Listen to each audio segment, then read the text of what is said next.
thank you so much for joining, sir. And your first thoughts on today's results, Yogendraji? May I begin by clarifying in one sentence that I'm not a psychologist. I'm not here as an analyst. I'm a political activist here for Karnataka.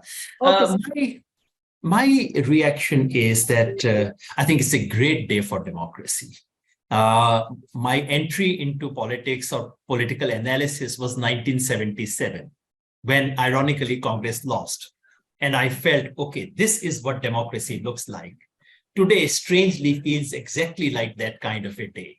That on the one hand, you had political power, you had ED, ID, IT, you had, unfortunately, EC, and you had the entire mainstream media of this country and enormous money power.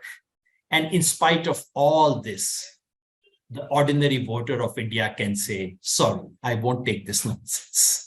I feel great because politics of hate has been defeated. Karnataka, a state which for me was a state of inspiration in terms of ideas and politics, which had been reduced to this absolute low level of thuggery.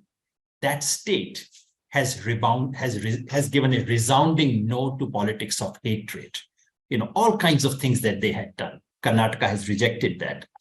And for me, it's a great day because the bottom of the pyramid has triumphed.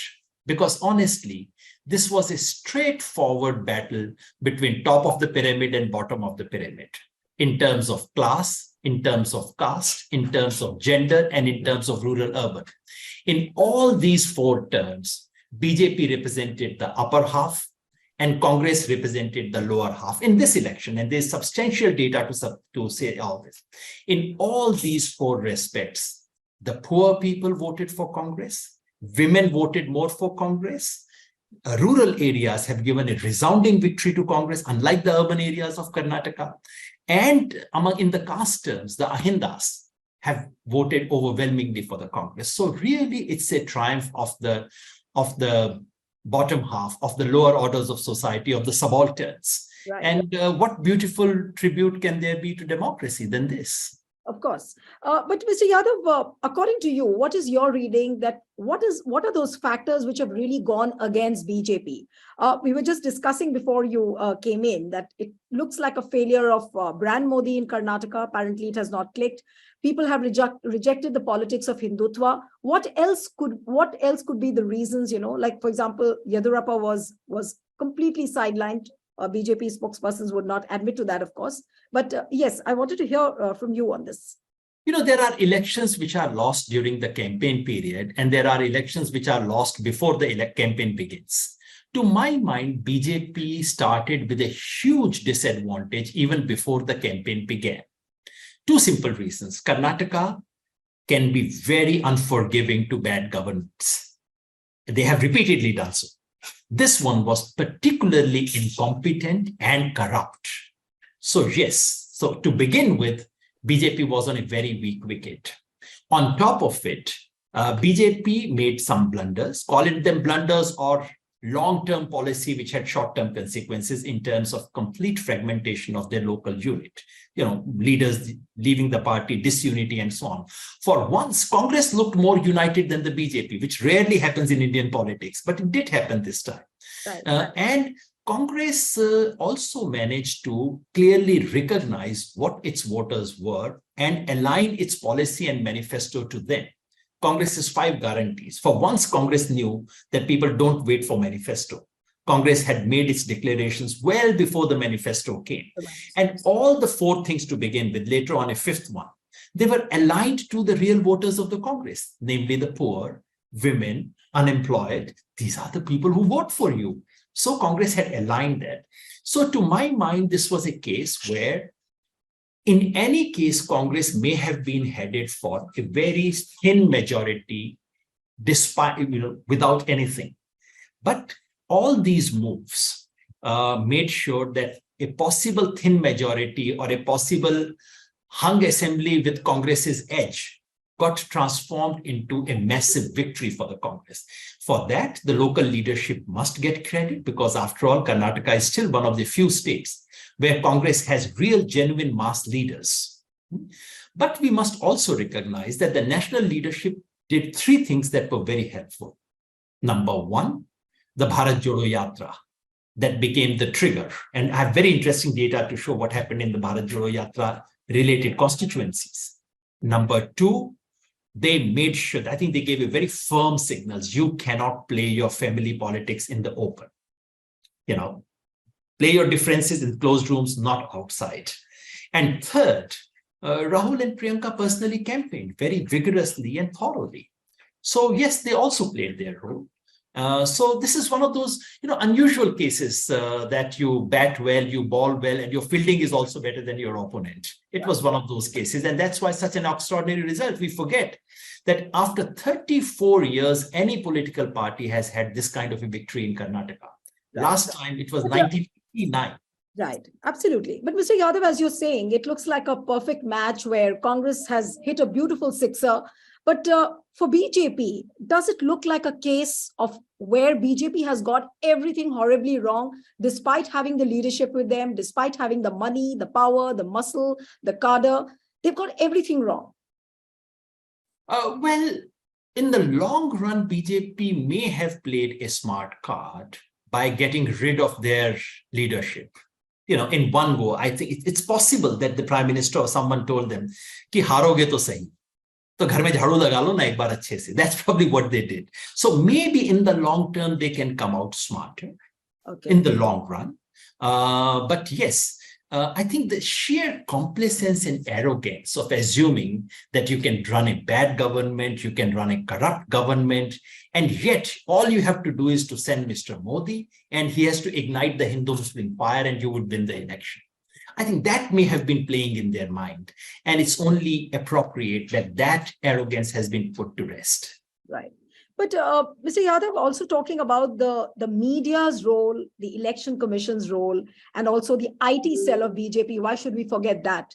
The false narrative, like on sovereignty, then election commission again not taking any action against Prime Minister, which was quite unexpected lines, but it does need a bit of talking on that as well. Yes. I mean, the less said, the better. You are from the media. What would we write about the role of Indian media in these 8 or 10 years? Maybe exactly the way we write about the judiciary's role during the emergency. I mean, the role it's in many ways, it's been worse than that. They're not only following orders and keeping quiet, they're actually being cheerleaders. Right. Sometimes when it's in the studios, these anchors, their body language changes. The moment I actually felt like saying to one of them this morning, कि यार BJP हारी है, तुम नहीं हारे हो, तुम क्यों इतने बैठे हुए हो? This is and then if you actually look at this during Gujarat election, what were the images played by the media? Mr. Modi wins, Rahul Gandhi loses. These were actually the caricatures and images used by all of them. Remember, Mr. Kharge was already the Congress president by then. It was Nadda versus Kharge. But no, when BJP is winning, you say Modi versus Rahul. And as soon as exit polls come, all of them literally their images change. Now it's Nadda versus Kharge. So what's happening here? I think the role of the media has been atrocious. Any media anywhere in the world would have been embarrassed about what Mr. Modi said on the Bajrang Dal and Bajrang Bali issue. I mean, if a class 5 student says this to you, you would say, "Na beta, aisi baat nahi kiya karte. Dekho, itni बेवकूफी की बात मत करो. ये बोला गया बाबू, ये नहीं बोला गया. आगे से ऐसी बात किसी को मत कहना. ठीक नहीं है. लोग सोचेंगे कि तुम समझ नहीं सकते." These are. I mean, it's not only bad. It's not only in poor taste. It also reflects a very low-grade mental equipment being used and taught to people. I'm sure the Prime Minister's own skills are much higher, but that's probably what he treats people as. Anywhere in the world, the media would have been embarrassed. They would have just brushed it under the carpet if they wanted to be very kind to the Prime Minister. But what do these people do? They play it up. Absolutely. And for days since exit poll came, there's been all kinds of calculations. ठीक है, hung assembly होगी, इसको खरीद लेंगे, उसको खरीद लेंगे. Arey, they do it. Why are you being a party to it? Is it the role of the media to talk about these things as if it's some kind of a contract being made, as if it's some kind of a marketplace? So unfortunately, the role of the media and sadly the election commission, what did Priyank Kharge say? Priyank Kharge said they are nalayak. Now, what is wrong in nalayak?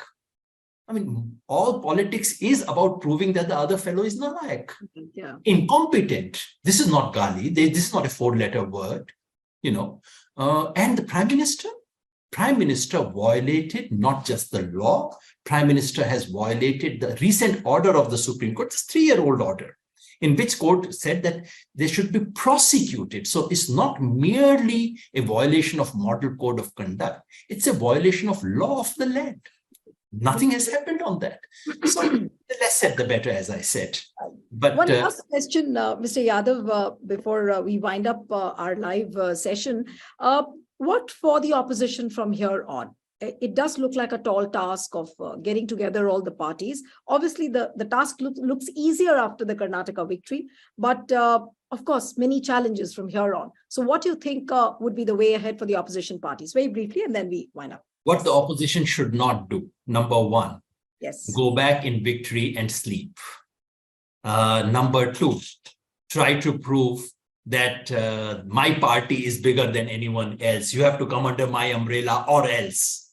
I mean, those are things which are best avoided. What is to be done is to learn lessons. The difference between a good team and a great team is this. A good team wins the match and goes to sleep, celebrates and sleeps. A great team says, we won the match, but we made many mistakes. We dropped a few catches. We did all those things. Let's work on that. So that's what I want to see. I want to see the difference between a good team, which Congress has proven to be and they have won, and a great team which goes and says, what mistakes did we make? And what lessons can we learn?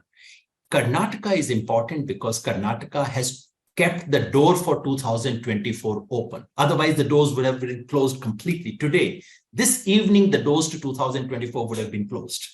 Karnataka is also important because it shows the path. It provides a template. And the template is focus on the bottom half. Do not get distracted in other things. Provide them something credible and real. Right. And work on the ground 24/7 into 365. Absolutely. If they learn it, that will be great. If they get into Delhi Darbari politics of who gets the credit and kiska haath upar, kisne kisko daba liya, these are silly games. I really hope they don't get into that. Subscribe to the Federal's YouTube page for more interesting updates.